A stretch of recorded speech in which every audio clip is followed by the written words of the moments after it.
요즘 일어나자마자 핸드폰을 보다 보니까 정신 차려보면 점심이 돼 있더라고요. 무의미하게 시간이 버려지니까 굉장히 또 무기력해지고요. 근데 여러분, 무기력이 정확히 어떤 건지 아시나요? 이해를 돕기 위해 번아웃이라는 개념과 차이를 짚어보면 이해가 쉬운데요. 번아웃은 에너지가 완전히 고갈되어서 지친 상태고요. 무기력은 에너지는 있는데 적절히 사용을 못해서 방향성을 잃어버린 상태라고 해요. 제가 딱 지금 이 무기력에 가까운 상태인 것 같습니다. 딱 에너지는 있는데 이 에너지를 어떻게 잘 사용해야 할지 모르겠어서 방향을 잃어버린 상태라는 생각이 들거든요. 그래서 모닝페이지라는 활동을 해보면서 아침에 일어나서 생각을 적음으로써 머리에 있는 잡생각을 비우고 방향성을 되찾아서 활기찬 하루를 살아보려고 합니다. 사실 저는 지금 모닝페이지 2주차를 하고 있어요. 처음은 아니에요. 놀랐죠? 일주일 하고 나서도 영상을 하나 찍었습니다. 지금은 2주차 후기를 남기려고 합니다. 이 모닝페이지를 하면 어떤 효과를 기대하세요? 근사한 모닝 루틴 하나 획득? 혹은 책 아티스트 웨이에서 나온 창조성을 회복할 수 있다?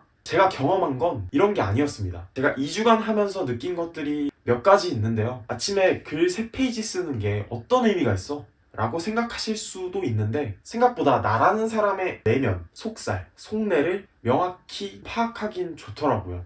첫 번째로는 내가 원하는 것이 뭔지 알 수 있었습니다. 조금 더 구체적으로 말씀을 드리면 저 같은 경우는 가족을 위해 내가 성공해야 된다. 좀 더 좋은 집으로 이사하고 싶다. 생산적이고 효율적으로 라이프 스타일을 영위하고 싶다. 등등등. 나한테 지금 부족하다고 느끼면서 계속 신경 쓰이는 것들이 어떤 것들이 있는지 그 실체를 눈으로 확인할 수 있었습니다.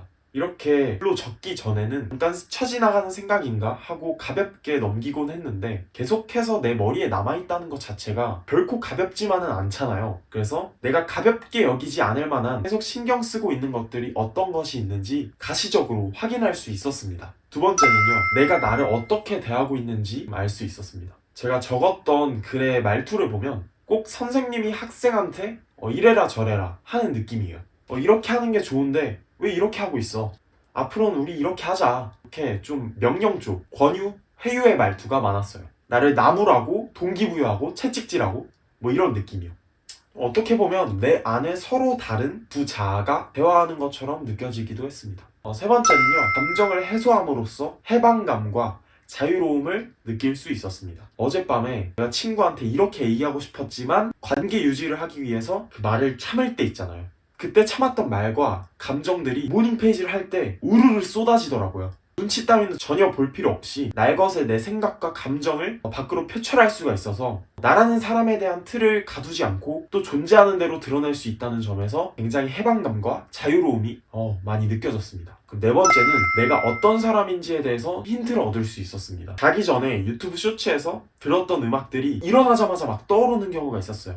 그런 일은 절대로 없는 거죠. 뭐 이런 식으로 이런 노래 가사들을 글로 적었던 경우들이 종종 있었는데요. 이럴 때 이걸 보면서 나는 되게 인풋으로부터 영향을 크게 받는 사람이구나 이런 생각을 했습니다. 왜냐면 전날 뭘 들었다고 해서 그걸 다음날 일어나자마자 내 안에 간직하고 있는 사람들이 그렇게 많을까라고 생각했을 때 그렇지 않을 것 같은 거예요. 그래서 나는 좀 인풋으로부터 영향을 크게 받는 스펀지 같은 사람이겠구나 라는 생각을 했습니다. 또 하나는 말투를 봤을 때 이게 의문문으로 끝나는 경우가 많았습니다. 내가 이렇게 생각하는 게 맞나? 이때는 이렇게 하는 게 좋다고 했는데 나는 정말 이게 맞다고 생각하나? 이게 맞나? 뭐 이런 식으로 조금 더 생각에 대한 자기 확신이 필요하지 않을까라는 생각을 했습니다. 다섯 번째는요, 내가 어떤 것을 중시하는 사람인지 나의 가치관을 좀 엿볼 수 있었습니다. 저 같은 경우는 관계에 관심이 많다는 걸 캐치할 수 있었어요. 최근에 소통했던 사람들의 이름이 굉장히 많이 언급이 됐었고요. 최근에 소통했던 사람은 물론이고 가족들의 이름도 자주 언급이 됐습니다. 근데 만약에 제가 일에 관심이 많은 사람이었다면, 훨씬 그 비중이 컸다면 나는 지금 내일 유튜브는 어떤 걸로 컨텐츠를 할까? 유튜브 지금 형식은 괜찮은가? 지금 반응을 더 끌어올리기 위해선 어떤 것들을 해야 할까? 이렇게 일 얘기가 많았겠죠. 저는 안타깝게도 일 얘기가 그렇게까지 많지는 거의 없었던 것 같은데요. 저는 돌아오면 나 자신 그리고 주변 사람 이렇게 관계에 대한 내용들이 많았던 걸 볼 수가 있었습니다. 가치관을 엿볼 수 있는 도구이면서 나의 뇌구조를 좀 분석할 수 있는 도구가 아닌가라는 생각이 듭니다. 이렇게 2주간의 모닝페이지 후기를 이야기해봤는데요. 내가 나를 표현할 수 있는 경험이 얼마나 소중하고 귀한지 모릅니다. 심지어 모닝 페이지는 오로지 나만 볼 수 있잖아요. 그래서 더 마음껏 자유롭게 나를 드러낼 수가 있습니다. 그렇게 표현하는 경험을 통해 성격이나 인간관계로 인한 스트레스를 좀 해소하고 완화할 수 있습니다.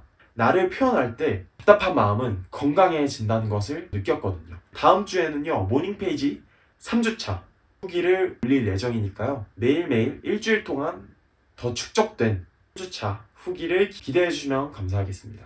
감사합니다.